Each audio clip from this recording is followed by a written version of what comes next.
मजदूर अपने को असुरक्षित महसूस कर रहे, भूख से तड़प रहे। साथ ही साथ बीजेपी आरएसएस की सरकार अपने को उत्तर प्रदेश में चुनाव को हारते हुए देखते हुए साजिश के तहत छापा भी डलवाने का कार्य कर रही है। ये आखिर 2022 का चुनाव होते ही ये छापा क्यों?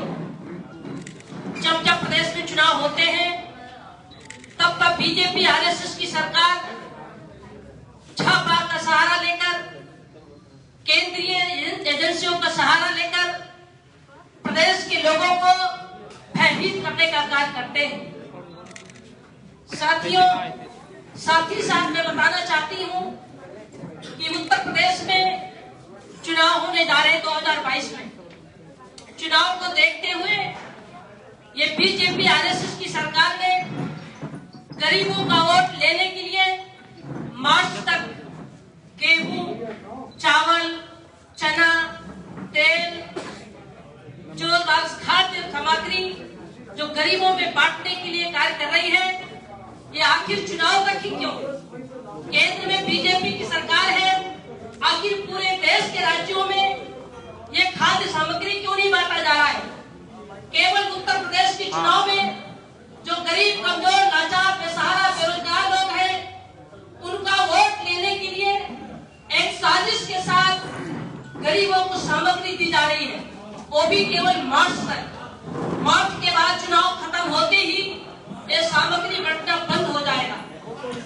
ये साथियों कहीं न कहीं गरीबों के साथ साजिश हो रही है। इस साजिश का शिकार हमारा भारत का गरीब, उत्तर प्रदेश का गरीब ना हो।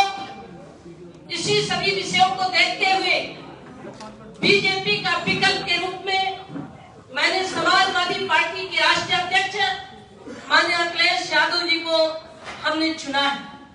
माननीय अखिलेश यादव जी को पूरा उत्तर प्रदेश का बहुजन समाज आज उनके साथ में खड़ा है। मैं विश्वास दिलाना चाहती हूं कि 2022 के चुनाव में समाजवादी पार्टी से गठबंधन करके मैं गठबंधन कर चुकी हूं।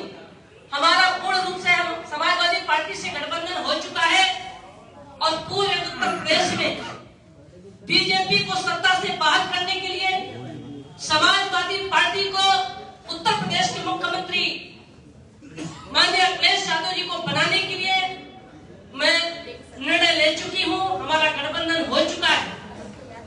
साथियों, मैं बताना चाहती हूं कि आज प्रदेश में कोई भी अपने को सुरक्षित महसूस नहीं कर रहा है। ऐसी स्थिति में हमारा गरीब, कमजोर, लाचार, बेसहारा, बेरोजगार लोग, मैं सभी भारत और प्रदेश के बहुजन समाज के साथियों से अपील करना चाहती हूँ कि ये बीजेपी आरएसएस की साजिश को मैं 2017 से मैं समझ रही हूँ और 2017 से सदन से लेकर सड़क तक लगातार मैं आंदोलन चला रही हूँ।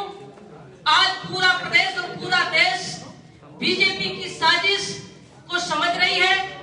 भारत के संविधान में दिए गए कानून को बहुत बारीकी से आरएसएस बीजेपी की सरकार समाप्त करती जा रही है। यहाँ तक कि जो पिछड़ी जातियों के लिए जो आरक्षण की व्यवस्था थी नगर पालिका, नगर पार्षदों में, वह भी पिछड़ी जातियों का आरक्षण को खत्म कर दिया गया है। इसी तरीके से अनुसूचित जाति के